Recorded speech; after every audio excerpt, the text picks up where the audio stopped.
ಧನಂಜಯ ಅವರು ಕೂಡಿಕೊಂಡು ಬಹಳ ಒಂದು ಅತ್ಯುತ್ತಮವಾಗಿ ಇವತ್ತು ಕಾರ್ಯಕ್ರಮ ಮಾಡಿದ್ದಾರೆ.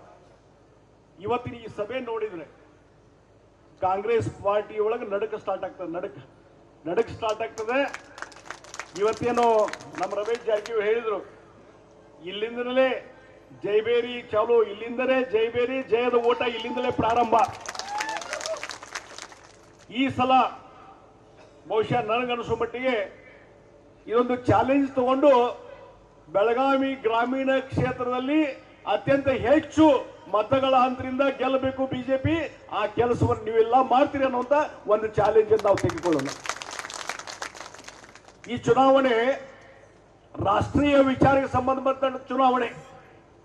ಯಾವುದೇ ಜಾತಿ ಮತ್ತೊಂದು ಯಾವುದೂ ಇಲ್ಲ. ಇಲ್ಲಿ ರಾಷ್ಟ್ರೀಯ ನಾಯಕರು ಯಾರಾಗಬೇಕು, ರಾಷ್ಟ್ರದ ಚುಕ್ಕಾಣಿ ಯಾರು ಹಿಡಿಬೇಕು, ರಾಷ್ಟ್ರ ಯಾರ ಕೈಯಲ್ಲಿ ಸುಭದ್ರವಾಗಿ ಸಂರಕ್ಷಿತವಾಗಿ ಅವ್ರ ಕೈಯಲ್ಲಿ ರಕ್ಷಣೆ ಇರ್ತದೆ, ಇದು ನಿರ್ಧಾರ ಆಗುವಂತ ಚುನಾವಣೆ.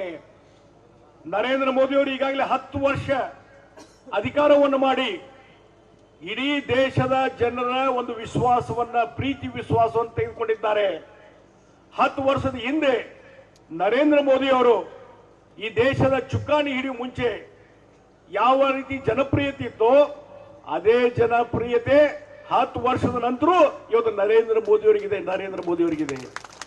ಮತ್ತು ನರೇಂದ್ರ ಮೋದಿಯವರು ಬರೇ ನಮ್ಮ ದೇಶದ ಜನಪ್ರಿಯ ನಾಯಕರಲ್ಲ, ಇವತ್ತು ವಿಶ್ವದಲ್ಲಿ, ಜಗತ್ತಿನಲ್ಲಿ ಇತ್ತೀಚೆಗೆ ಒಂದು ಸಮೀಕ್ಷೆ ಆಯಿತು.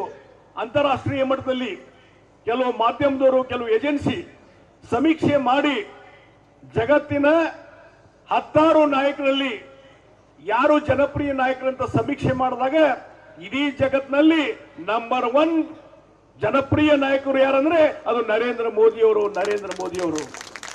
ಹೀಗಾಗಿ ಇವತ್ತು ನರೇಂದ್ರ ಮೋದಿಯವರ ಕಡೆ ಬಹಳ ಲಕ್ಷ್ಯ ಇದೆ.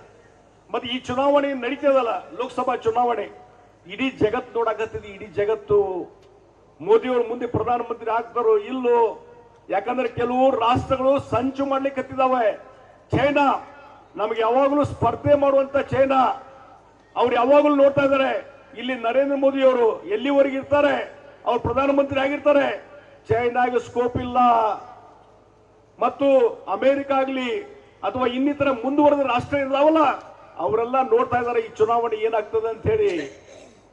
ಇತ್ತೀಚೆಗೆ ಒಂದು ಪತ್ರಿಕೆಯಲ್ಲಿ ಬಂದಿತ್ತು, ಚೈನಾ ದೇಶ ಆರ್ಟಿಫಿಷಿಯಲ್ ಇಂಟೆಲಿಜೆನ್ಸಿ ಆ ತಂತ್ರಗಾರಿಕೆ ಮುಖಾಂತರ ಈ ಚುನಾವಣೆಯಲ್ಲಿ ಇವತ್ತು ಮೋದಿಯನ್ನು ಸೋಲಿಸುವಂತ ಪ್ರಯತ್ನ ನಡೀತಾ ಇದೆ ಅನ್ನುವಂಥದ್ದು ಪತ್ರಿಕೆಯಲ್ಲಿ ಬಂದಿತ್ತು. ಆದ್ರೆ ನಾನು ಹೇಳ್ತೀನಿ, ಯಾವುದೇ ದೇಶ, ಯಾವುದೇ ತಂತ್ರ, ಪ್ರತಿತಂತ್ರ ಏನೇ ಮಾಡಲಿ, ದೇಶದ ಜನ 140 ಕೋಟಿ ಜನ ಡಿಸೈಡ್ ಮಾಡ್ಯಾರ, ನಿರ್ಧಾರ ಮಾಡಿದಾರೆ ನರೇಂದ್ರ ಮೋದಿ ಅವರು 3ನೇ ಬಾರಿ ಪ್ರಧಾನಮಂತ್ರಿ ಆಗಬೇಕು ಅನ್ನುವಂಥದ್ದು.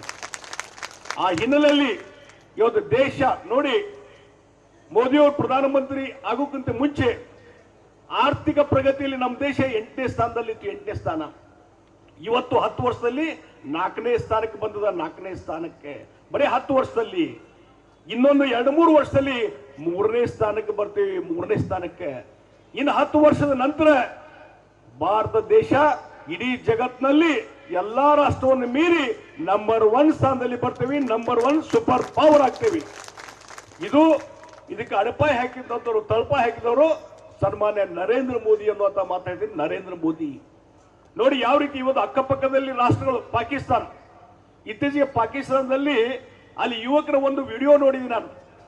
ಅದರಲ್ಲಿ ಮಾತಾಡ್ತಾ ಇದ್ರು ಏನಂದ್ರೆ, ನಮ್ಮ ಪಾಕಿಸ್ತಾನ ಆರ್ಥಿಕವಾಗಿ ತೊಂದರೆಯಲ್ಲಿದೆ. ಪಾಕಿಸ್ತಾನ ಅಂದಾಜುಂದಿ ಸರ್ಕಾರದಿಂದ, ಅಲ್ಲಿ ನಾಯಕರ ಕೊರತೆಯಿಂದ ಬಹಳಷ್ಟು ಅಧೋಗತಿಗೆ ಹೋಗಿದೆ.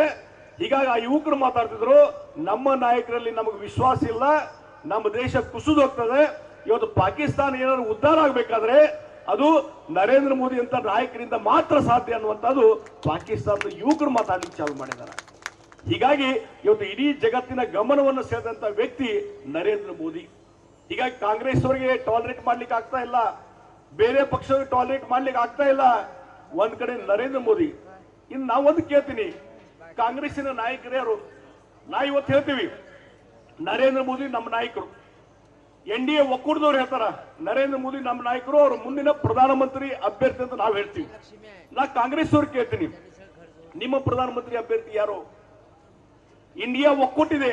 ನಿಮ್ಮ ಪ್ರಧಾನಮಂತ್ರಿ ಅಭ್ಯರ್ಥಿ ಯಾರು ಇಲ್ಲ, ಯಾರು ಹೆಸರಿಲ್ಲ, ಯಾರು ಹೆಸರಿಲ್ಲ. ರಾಹುಲ್ ಗಾಂಧಿ ಯಾರು ಒಪ್ತಾ ಇಲ್ಲ. ಮಲ್ಲಿಕಾರ್ಜುನ್ ಖರ್ಗೆ ಅವ್ರದ್ದು ಆ ಇಂಡಿಯಾ ಒಕ್ಕೂಟದ ಹೇಳಿದ್ರೆ ರಾಹುಲ್ ಗಾಂಧಿ ಒಪ್ತಾ ಇಲ್ಲ. ಇನ್ಯಾರು ಅಖಿಲೇಶ್ ಯಾದವ್ ಮಾಡ್ತಿರೋ ಅಥವಾ ಜೈಲಿನಲ್ಲಿರುವಂತ ಭ್ರಷ್ಟಾಚಾರದ ಆಪಾದನೆ ಇರುವಂತ ಸುರ್ಜೇವಾಲ್ ಮಾಡ್ತಿರೋ ಅಥವಾ ಮಮತಾ ಬ್ಯಾನರ್ಜಿ ಈಗಾಗಲೇ ಇಂಡಿಯಾ ಒಕ್ಕೂಟದಿಂದ ಹೊರಗೆ ಹೋಗ್ಬಿಟ್ಟಿದ್ದಾರೆ. ಇನ್ಯಾರು ಮತ್ತೆ ಇನ್ಯಾರು ಬೇರೆ ಯಾರನ್ನ ಶರದ್ ಪವಾರ್ ಮಾಡ್ತಿರೋ, ಕೇಜ್ರಿವಾಲ್ ಇವತ್ತು ಜೈಲಿನಲ್ಲಿದ್ದಂತ ಕೇಜ್ರಿವಾಲ್ ಅನ್ನು ನೀವು ಮಾಡ್ತಿರೋ. ಇದಕ್ಕೆ ಉತ್ತರ ಕೊಡಿ. ಇಲ್ಲ, ಉತ್ತರ ಕೊಡ್ತಾ ಇಲ್ಲ. ಇವತ್ತು ನಿನ್ನೊಬ್ಬರು ರಾಜ್ಯದ ನಾಯಕರು ಹೇಳ್ತಾ ಇದ್ದಾರೆ ನಿಮ್ಮ ಪ್ರಧಾನ ಅಭ್ಯರ್ಥಿ ಯಾರಂತ ಅವ್ರು ಕೇಳಿದ್ರು. ಯಾರಿಗೆ? ಹರಿಪ್ರಸಾದ್ ಅವ್ರಿಗೆ ನಿನ್ನೆ ಟಿವಿಯಲ್ಲಿ ಕೇಳಿದಾಗ ಅವ್ರು ಹೇಳಿದ್ರು ಅದು ಮುಂದೆ ಚುನಾವಣೆ ಆಗ್ಲಿ, ಚುನಾವಣೆ ಆದ್ಮೇಲೆ ಡಿಸೈಡ್ ಮಾಡ್ತೀವಿ ಅಂತ. ಅಂದ್ರೆ ಇಲ್ಲಿ ಮೊದಲೇ ಹೇಳಕ್ ಧೈರ್ಯನೇ ಇಲ್ಲ, ಯಾಕಂದ್ರೆ ಅವರಿಗೆ ವಿಶ್ವಾಸವಾಗಿದೆ. ಇತ್ತೀಚೆಗೆ ರಾಜ್ಯಸಭಾ ಅಧಿವೇಶನದಲ್ಲಿ ಮಲ್ಲಿಕಾರ್ಜುನ್ ಖರ್ಗೆ ಅವರು ಭಾಷಣ ಮಾಡುವಾಗ ಹೇಳ್ತಾರೆ, ಏನ್ರಿ ಮೋದಿಜಿಯವರೇ ನಿಮ್ಗೆ 400 ಸೀಟ್ ಬಂದ್ಬಿಡ್ತಾವಲ್ಲ ಅಂತ ಅಂದ್ಬಿಟ್ರು. ಮಲ್ಲಿಕಾರ್ಜುನ್ ಖರ್ಗೆ ಅವ್ರ ಮಾತಿಂದ ಬಂದ್ಬಿಡ್ತದೋ. ಹೀಗಾಗಿ ಇವತ್ತು ಕಾಂಗ್ರೆಸ್ ಅವರು ವಿಶ್ವಾಸ ಕಳ್ಕೊಂಡಿದ್ದಾರೆ. ಭಾರತೀಯ ಜನತಾ ಪಾರ್ಟಿಗೆ ದಿನಕ್ಕೆ ಇವತ್ತು ಬೆಂಬಲ ಜಾಸ್ತಿ ಆಗ್ತಾ ಇದೆ. ಎಲ್ಲ ಕಡೆ ಮೋದಿಯವರ ಅಲೆ ಬಿರುಗಾಳಿ, ಹೆಮ್ಮರವಾದಂತಹ ಗಾಳಿ ಇವತ್ತು ಬೀಸಲಿಕ್ಕೆ ಚಾಲೂ ಮಾಡಿದೆ. ಇದು ಸುಂಟರ್ ಗಾಳಿಯಾಗಿ ಕಾಂಗ್ರೆಸ್ ಮತ್ತು ಎಲ್ಲರನ್ನು ಮನೆಗೆ ಕಳಿಸುವಂತಹ ಸುಂಟರ್ ಗಾಳಿ ಆಗ್ತದೆ ಮೋದಿಯವರ ಈ ಒಂದು ಹವಾ ಅನ್ನುವಂತ ಮಾತನ್ನು ಈ ಸಂದರ್ಭ ಹೇಳ್ತೀನಿ.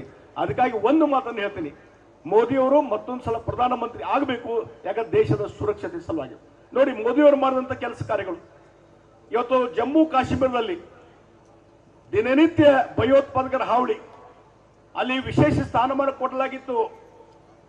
ಅಲ್ಲಿ ವಿಶೇಷ ಸ್ಥಾನಮಾನ ಆರ್ಟಿಕಲ್ 370 ನಾವು ಪ್ರಾಮಿಸ್ ಮಾಡಿದ್ವಿ, ನರೇಂದ್ರ ಮೋದಿ ಪ್ರಾಮಿಸ್ ಮಾಡಿದ್ರು, ನಾವು ಅಧಿಕಾರಕ್ಕೆ ಬಂದ್ರೆ ಆರ್ಟಿಕಲ್ 370 ತೆಗೆದು ಹಾಕ್ತೇವೆ ಅಂತ ಹೇಳಿ.